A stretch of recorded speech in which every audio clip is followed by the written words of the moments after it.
name's Haley, and I wanted to talk about my life before Jesus. I was actually in a bit of a state of deceit. I was lying to myself. I grew up in a church.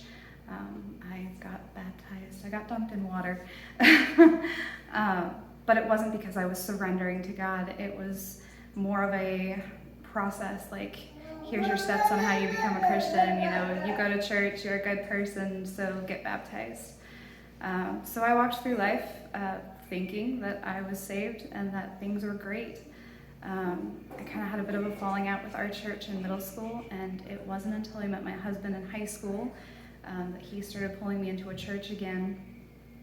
So when we got married, we definitely knew we wanted a home church. We needed to start looking, but it was really easy to make up excuses on why we shouldn't be going. And then I got pregnant with our first child. So we definitely wanted our family to grow up in church. It was essential to our childhood.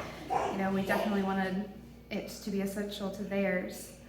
And let me see if I can get through it. And then I ended up having a miscarriage. It was absolutely devastating. And that was when my faith really got put to the test. And ultimately, I ended up denying that God existed. Thankfully, thank God, my husband was very supportive, and he endured, and he eventually got me into a faith-based counselor. Every time I see her, her thoughts are, whose will are you trying to achieve? And it's ultimately thy will, not yours. In which I usually respond that I will do whatever he asks of me. I just need a burning bush. So it's almost laughable now when I think about my burning bush moment. It was about 4 months after my miscarriage. I couldn't get myself to pray. I didn't want to read my Bible. I didn't want to do any of those things. And I was on the way to work, thinking about my grandmother, my late grandmother, who loved hummingbirds, and mumbling along to this Christian song, which was one of the only ones I was willing to listen to. And I looked up in the sky and I saw this perfect cross cloud, and I kind of rolled my eyes. It's so easy, jets do it.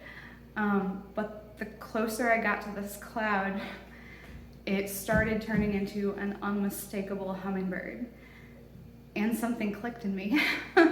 And I had to pull over because I was sobbing so profusely, but it was in that moment that I just cried out that, God, I can't do this anymore. I absolutely need you, and I'm so sorry for everything I've done. And it was like a weight being lifted off my shoulders. Just felt the love pouring down from above, and I just wanted to smile and wanted to sing for the first time in months. There were some other things that actually kind of were going on at that time that I just can't believe I missed my burning bush moment so clearly. But the greatest thing is, how different my life can be now. I'm not going to say that my life is perfect. There's this great misconception that when you're saved, your life is perfect, and that's not it at all. I have the boot cast right now to prove that that's not it at all. But the peace and the joy that he gives you when you can just turn around and say, I'm wrong and I want to follow you, is the greatest gift I could have ever asked for. And I'm definitely getting baptized because I just want the world to know that he can do such great things for you, even when your life looks like a total mess, and that he truly, truly loves you.